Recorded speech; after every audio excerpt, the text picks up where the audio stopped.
요즘 보는 책은 이희재 작가의 국가부도 경제학이라는 책이에요. 의정부 신곡이동 작은 도서관에서 빌려서 보고 있어요.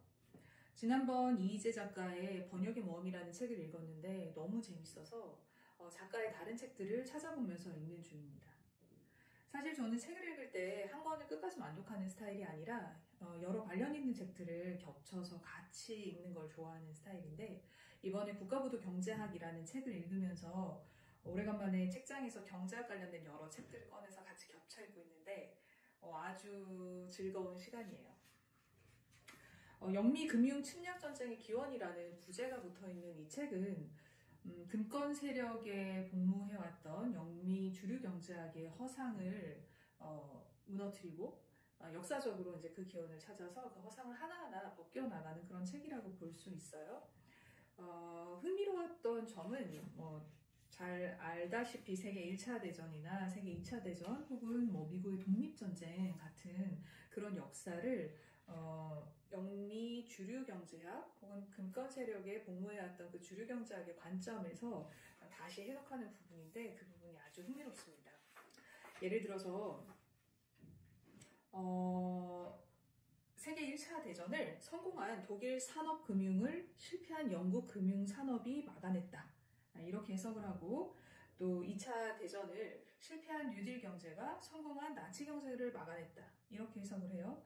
또 통화 주권을 되찾으려다 실패한 전쟁이 바로 미국의 독립전쟁이다 라는 주장을 펴는데, 읽어보면 굉장히 재미있어요. 기존에 또 알고 있었던 내용과는 조금 다른 부분이 있어서 이렇게도 해석을 할 수 있겠구나 하는 부분이 몹시 흥미롭습니다. 또 저자가 서문에 5가지 그 신화, 우리가 잘못 알고 있는 그런 신화에 대해서 얘기를 하는데, 예를 들어서 첫 번째, 물가를 관리하는 것이 독립된 중앙은행의 가장 중요한 일부다, 우리는 이런 신화를 갖고 있다라고 주장을 해요.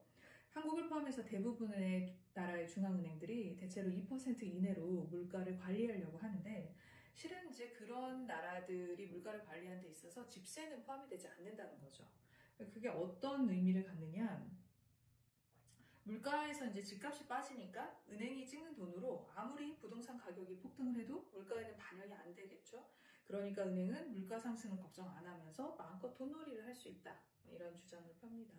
이런 부분들이 상당히 흥미있고, 그다음에 서문 마지막에 보면 저자는 이제 소중한 공공재인 돈의 공급권을 되찾는 방법에 대해서 얘기를 해요. 이 책을 보면서 예전에 읽었었던 책이 떠올랐는데, 녹색평론사에서 나온 100% 돈이 세상을 살린다라는 빌 토튼의 책이에요. 100% 돈 혹은 이제 부패하는 돈이라고 얘기하는 그런 돈에 대해서 혹시 들어본 적 있으세요? 그런 거에 관심이 있으면 한번 읽어볼 만한 책이고, 또 우리가 이제 주류 경제학이라고 알고 있었던 그렇죠, 거의 한 30년, 40년 가까이 신자유주의 경제학이 전 세계를 지배를 했었는데, 그 이외에 경제학이 있다라는 것에 대해서 요 장하준 교수의 그들이 말하지 않는 23가지, 특히 뒤쪽에 땡 22, 그다음에 땡 23, 이런 부분 읽어보면 국가부도 경제학하고 연결되는 부분도 많이 있어요.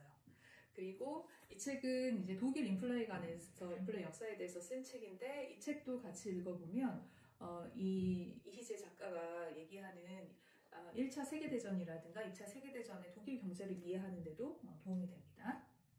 그리고 아까 얘기는 안 했는데 일본 경제에 대해서도 좀 다뤄지는 부분이 있어요. 그래서 일본 경제 30년사, 일본 경제 30년사를 보면 일본에서 버블이 어떻게 형성이 되고 그 꺼져가는 과정에 대해서 다루고 있는데, 이게 챕터 7이었나요? 일본 경제 부분에 대해서 읽을 때, 국가부도 경제학 책을 읽을 때 또 같이 읽으면 재밌는 부분이고요. 그리고 부채전쟁이라는 책도 전체적인 이제 금권주의가 판을 치는 그런 주류 경제학을 이해하는 데 좀 도움이 돼요. 또 이 책도 제가 아주 좋아하는 책인데, 찰스 아이젠스타인이 쓴 신성한 경제학의 시대라는 책입니다.